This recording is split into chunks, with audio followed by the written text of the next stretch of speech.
In the latest episode of the TV game show The White House on Uber, How to Pre-Purchase an American President, it appeared fleetingly as if the host was reading from the right script. Donald Trump said in Saudi Arabia that liberal interventionism was a disaster. True.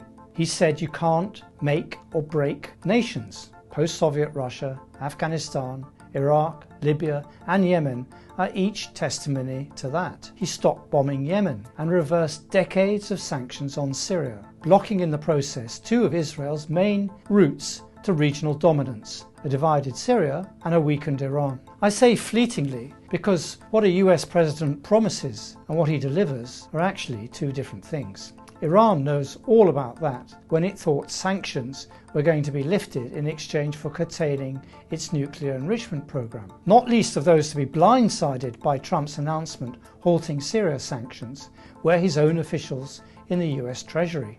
Unpicking the piles of sanctions that have been layered on Syria since it was first put on a list of countries which sponsor terrorism will not be rapid or comprehensive.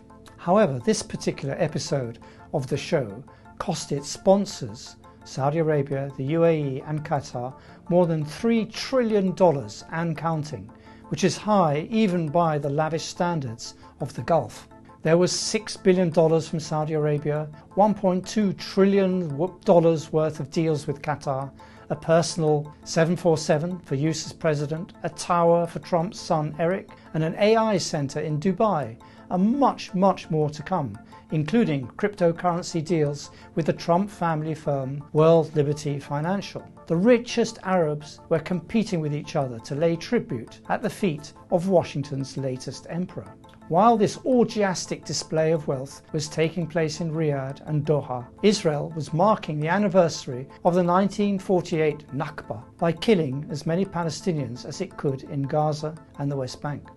Nearly 100 people were killed on the day in which Trump was in Riyadh. Bunker-busting bombs were dropped near the European hospital at Khan Yunis, a strike aimed at Mohammed Sinwar, the de facto leader of Hamas in Gaza.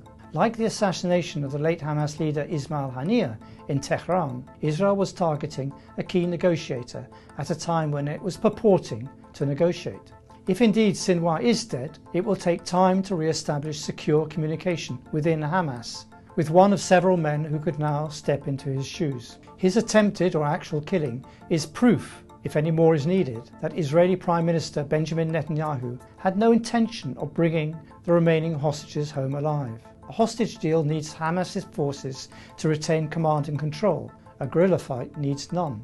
Netanyahu's mission in Gaza, which is to starve and bomb as many of the 2.1 million Palestinians out of the enclave as he can, as the famine caused by a 2-month total blockade of food, water and electricity has deepened. Not even the international community can ignore it. Not a day passes without a call from the UN that genocide is indeed taking place, and some European leaders have reacted.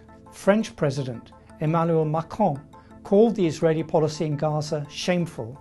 The Spanish Prime Minister Pedro Sanchez called Israel a genocidal state while speaking in Parliament and noting that Madrid does not do business with such a country. But not one public word of condemnation about Israel's behaviour in Gaza was spoken to Trump from the lips of Mohammed bin Salman, the Crown Prince and de facto ruler of Saudi Arabia, nor from the UAE President Mohammed bin Zayed, or the Qatari Emir Sheikh Tamim bin Hamad Al Thani.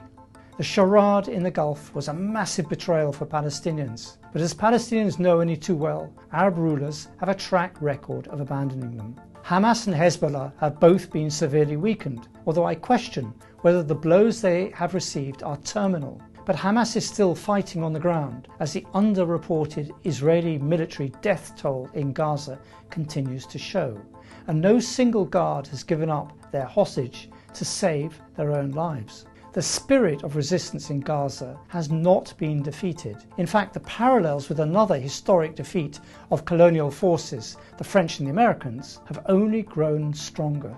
In one sense, there is no comparison between Gaza and the Vietnam War. The force Israel uses today in Gaza dwarfs that used by John F. Kennedy, Lyndon B. Johnson and Richard Nixon, the 3 US presidents whose terms were stained by Vietnam. In a span of 8 years, the US dropped more than 5 million tons of bombs on Vietnam, making it the most bombed place on earth. But by January of this year, Israel had dropped at least 100,000 tons of bombs on Gaza.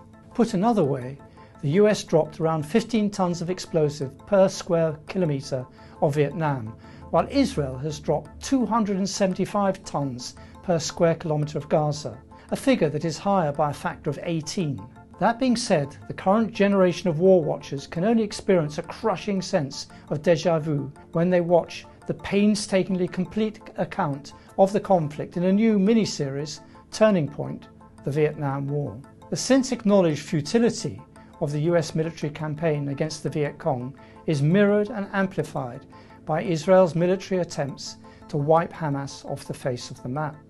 As the US involvement in the Vietnam War expanded, and Washington had to drop the pretense that more than 16,000 troops and pilots were advising the South Vietnamese army, it became clear to both Washington and Saigon that they were going to have to push the Viet Cong out of the countryside and regain government control of around 12,000 hamlets.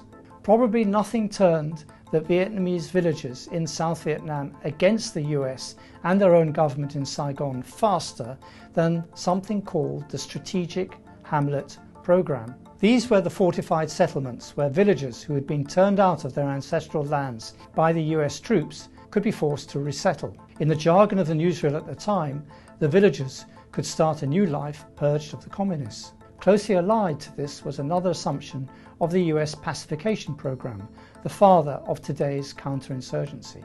This was born out of the problems US soldiers had in distinguishing civilians from combatants.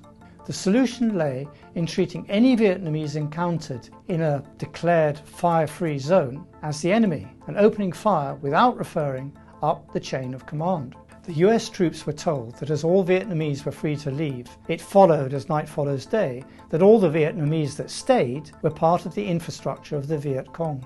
The villagers starved in their Viet Cong-free encampments because they lost access to their paddy fields. The main aim, however, was not to feed them, but to clear the countryside. The result was that the villagers fled their encampments and the Viet Cong came ever closer to the cities. Now there are two other similarities between today and 1968. The protests and the vicious levels of repression on US campuses, and the extent to which the American and Israeli militaries felt they had to dehumanize their enemy before committing atrocities. After the 1968 My Lai massacre, in which around 500 unarmed and innocent civilians were killed in the span of just a few hours, the American commander, General William Westmoreland, said that life is cheap to the Vietnamese. He said, "The Oriental doesn't put the same high price on life as the Westerner." Israeli leaders go much further than Westmoreland did. They called Palestinians human animals. Indeed, all this history from decades ago sounds eerily pertinent to the present day in Gaza and the occupied West Bank.